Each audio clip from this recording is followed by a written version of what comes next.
রজব মাস।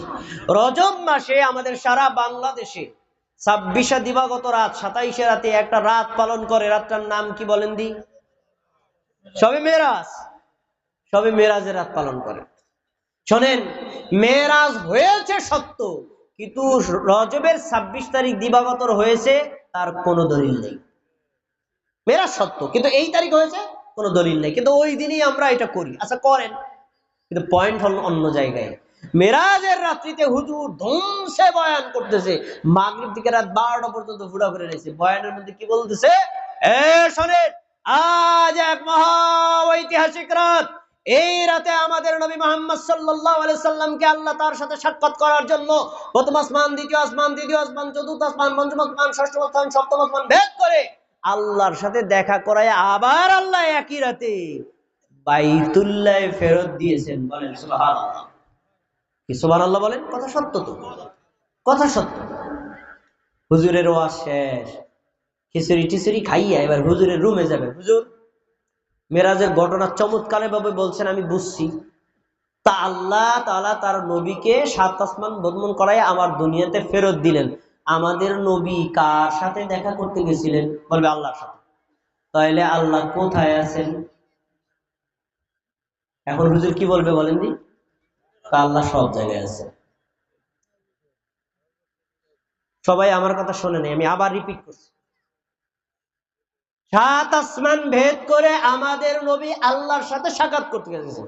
তারপরে সেখান থেকে আবার দুনিয়াতে ফেরত আসছেন। বললো কে? হুজুর। আছে কোথায়? কোরআন হাদিসে। এবার হুজুরে জিজ্ঞেস করলাম, হুজুর তাই আল্লাহ আছে কোথায়? কয় সব জায়গায়। কি কথা কি হুজুরের ঠিক আছে না ভুল? একটা ওই যে 2 এ 2 এ 4, 2 এ 2 এ 5, দুইটাই ঠিক, একটা ঠিক।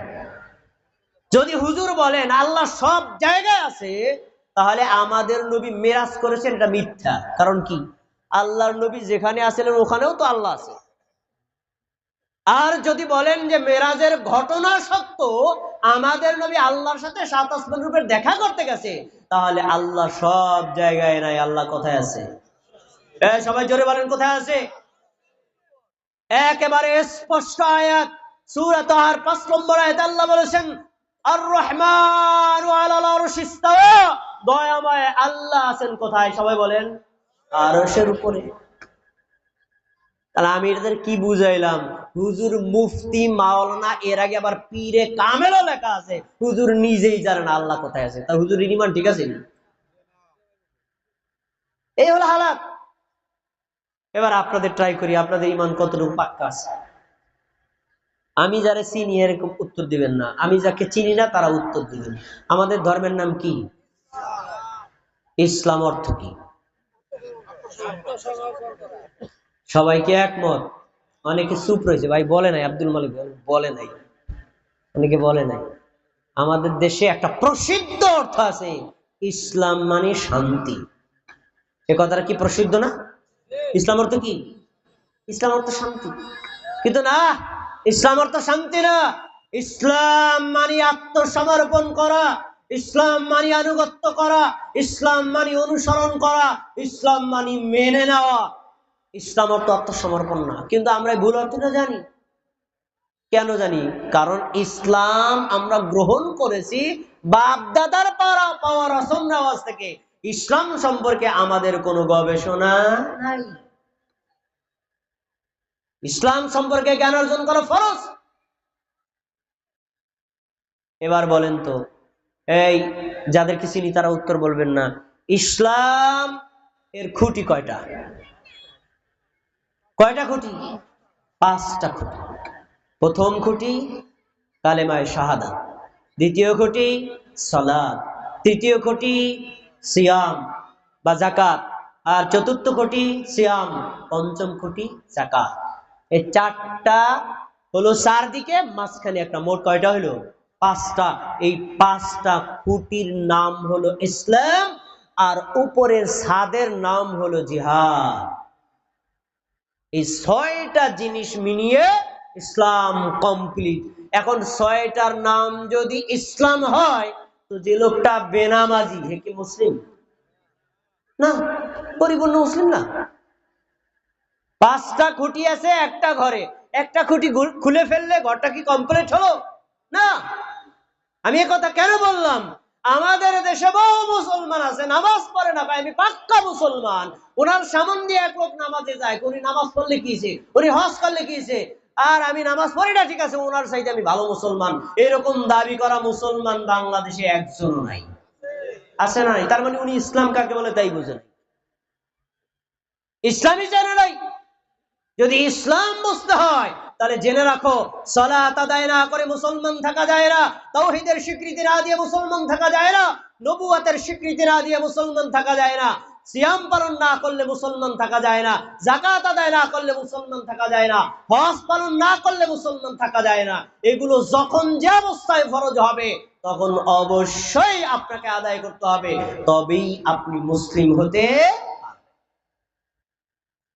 এগুলো ইসলামের বেসিক জ্ঞান অর্জন করা আমাদের জন্য ফরজ। আসুন, এই নামাজ, রোজা, হজ, যাকাত, ঈমান, ইসলাম সম্পর্কে আলোচনা কোথায় পাবো? ইসলামী আইনের উৎস হলো মৌলিক দুইটি, এক কোরআন, দুই হলো সহিহ হাদিস। এই কোরআন এবং সহিহ হাদিসের জ্ঞান অর্জন করলে এগুলো আপনি জানতে পারবেন। কোরআন এবং হাদিসের জ্ঞান অর্জন করা ছোট বড় সবার জন্য ফরজ। স্কুলে ভর্তি হইয়া, মাদ্রাসায় ভর্তি হইয়া না, আপনি যে অবস্থায় করেন, ইসলামী একটা জলসা হয়েছে, আলোচনা শুনলেন, এটাও জ্ঞান অর্জনের একটা মাধ্যম। ওয়াজ মাহফিল হয়েছে, কথাগুলো শুনলেন, এটাও জ্ঞান অর্জনের একটা মাধ্যম। ইমাম সাহেব জুমার দিন খুতবা দেয়, খুতবার সময় মনোযোগ দিয়ে শোনেন জ্ঞান অর্জনের জন্য, এটাও একটা মাধ্যম। মাধ্যম অনেকগুলো, কিন্তু আপনাকে জ্ঞান অর্জন করতে হবে, মাধ্যম কোনটা আপনি নিবেন আপনার ব্যাপার। দেখেন, আসুন প্রথমে আমরা কোরআন সম্পর্কে। আল্লাহ রাব্বুল আলামিন কোরআনুল কারীম নাজিল করেছেন মুসলিম জাতিদের জ্ঞান অর্জনের মূল উৎস হিসেবে। এই কোরআন যদি কেউ পড়ে, আল্লাহ রাব্বুল আলামিন তাকে জ্ঞান তো দিবেন, পাশাপাশি প্রত্যেকটা হরফে হরফে আল্লাহর নেকি লিখে দিবেন। কোরআনের একটা হরফ বা বর্ণ বা অক্ষর বললে কয়টা নেকি? 10টা নেকি। না, আমরা আসলে এভাবে শুনেছি, হাদিসটা এইভাবে আসে না। সুনানে তিরমিজির হাদিস, রাসূলুল্লাহ সাল্লাল্লাহু আলাইহি ওয়াসাল্লাম বলছেন, মান ক্বারা হারফাম মিন কিতাবিল্লাহ, যেই ব্যক্তি আল্লাহর কিতাব কোরআনের একটা হরফ পড়বে, ফালাহু বিহি হাসানা, ওই একটা হরফের বিনিময়ে আল্লাহ তাকে একটা নেকি দিয়া দিবেন। কয়টা নেকি? আপনারা শুনছেন কয়টা? এই হাদিসে একটা বলা হইলো যে সামনে আপনাদের কথা আসতেছে, এরপরে বলা হয়েছে ওয়াল হাসানাতু বিআশরি আমসালিহা। আমার সাহাবীরা শোনো, কোরআন তেলাওয়াত করলে, একটা বর্ণ পড়লে একটা যে নেকি হয়, এই একটা নেকির মান মর্যাদা অন্যান্য আমলের 10টা নেকির সমান। বুঝায় বলি, আমরা ওযু করে মসজিদে রওনা দিই, খেয়াল করে শোনেন, মসজিদে রওনা দেই না কেন? নামাজের জন্য। রাসূল সাল্লাল্লাহু আলাইহি ওয়াসাল্লাম বলছেন, যখন তুমি ওযু করে ঘর থেকে বের হবা, প্রত্যেকটা কদমে আল্লাহ তোমার আমলনামায় একটা করে নেকি দিবেন। বলেন সুবহানাল্লাহ।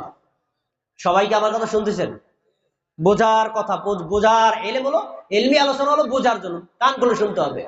এক কদম দিলাম একটা নেকি, এরকম 10 কদম দিয়েছি, কয়টা নেকি পাইছি? 10টা। তার মানে নামাজের জন্য মসজিদে গেলাম, যাওয়ার সময় 10 কদমে 10 নেকি। আচ্ছা, মসজিদে ঢোকার পরে কোরআন পড়তেছি, বললাম আলিফ লাম মিম, কয়টা বর্ণ বললাম? 3টা। তাহলে প্রথম বর্ণে পাইছি একটা নেকি, দ্বিতীয় বর্ণে আরেকটা নেকি, তৃতীয় বর্ণে আরেকটা নেকি, মোট কয়টা হলো? 3টা নেকি, তাই না? দ্বিতীয় 2টা বাদ দেন, প্রথম একটার নেকির কথা। ওই যে মসজিদে আসার সময় 10 কদম দিয়ে 10টা নেকি পেয়েছিলেন, ওই 10টা নেকির মান, মর্যাদা, মূল্য যতটুকু, কোরআনের একটা বর্ণ পড়ে একটা নেকি পেয়েছেন না, এই নেকির মান ওই 10টা নেকির সমান। এই জন্য আমরা সরাসরি বলি এক হরফে 10 নেকি না, এক হরফে এক নেকি, কিন্তু ওই একটা নেকির মান মর্যাদা 10টা নেকির সমান। তাহলে হাদিস দ্বারা কি বোঝা যায়? কোরআন পড়লে বেশি নেকি পাওয়া যায় না অন্য আমল করলে বেশি নেকি পাওয়া যায়? কোরআন পড়লে বেশি নেকি পাওয়া যায়। তাহলে কোরআন পড়লে আপনি নেকি পাবেন, হাদিস পাওয়া গেল। আচ্ছা, এবার কোরআন তো আপনি পড়লেন, পড়ার দুইটা ধরন আছে। কেউ শিখছে, পড়ার সময় বেঁধে যায়, পারে না, আটকায়া যায়, সদের জায়গায় সিন, আইনের জায়গায় হামজা, উচ্চারণ ক্লিয়ার হয় না, মুখ বাজে। এই এক ধরনের পাঠক। আর এক পাঠকরা আছে যারা একদম হাফিজুল কোরআন, কারিউল কোরআন, চমৎকার ভাবে পড়তে পারেন, যেখানে যতটুকু মদ গুন্না সিফাত আছে সেভাবে পড়তে পারেন। তো দুই ধরনের পাঠক আছেন। আল্লাহ তাআলা দুই ধরনের পাঠকের জন্য দুই ধরনের মর্যাদা লিখেছেন। সুবহানাল্লাহ। এক নম্বর পাঠক যারা আছেন, আপনাদের মতো বৃদ্ধ চাচা এবং দাদার সমতুল্য দাড়ি পাকা মুখ, আগে ছোটবেলায় কোরআন পড়ে নাই, জিহ্বা মোটা হয়ে গেছে, চেষ্টা করার পরেও ঠিকভাবে পড়তে পারে না। আমাদের নবী সাল্লাল্লাহু আলাইহি ওয়াসাল্লাম বলেন, যে ব্যক্তি কোরআন পড়বে, পড়তে গিয়ে বেঁধে যাবে, সঠিক করে উচ্চারণ করতে পারবে না। যেই লোকটা সঠিকভাবে উচ্চারণ করে পড়ে, কারি সাহেব, হাফেজ সাহেব, ওই হাফেজ সাহেব তেলাওয়াত করে যে নেকি পায়, যে লোকটা পড়তে গিয়ে পারে না, বাঁধে, এই লোকটাকে আল্লাহ হাফেজের চাইতে দ্বিগুণ নেকি দিয়া দিবে, ডাবল নেকি। কোরআন পড়লে কি নেকি? ডাবল নেকি। ভুল পড়তেছেন কিন্তু চেষ্টা করছেন, আল্লাহ ডাবল নেকি দিবে। এখন প্রশ্ন হলো, তাহলে হাফেজ সাহেবের হালাত কি? পরে বলছেন, আর যে লোকটা কোরআন সুন্দর করে পড়ে, হাফিজুল কোরআন, কারিউল কোরআন, চমৎকার ভাবে কোরআন তেলাওয়াত করে, এই লোকটা কিয়ামতের দিন মা'আস সাফারাতিল কিরামিল বারারা, কিয়ামতের দিন আল্লাহর সম্মানিত ফেরেশতাদের সাথে থাকবে। তাদের মান, তাদের মর্যাদা আল্লাহ কিয়ামতের দিন পৃথিবীর অন্য মানুষের উপর বাড়ায় দিবেন। সুবহানাল্লাহ। তাহলে কোরআন মানুষের মান বাড়ায় না কমায়?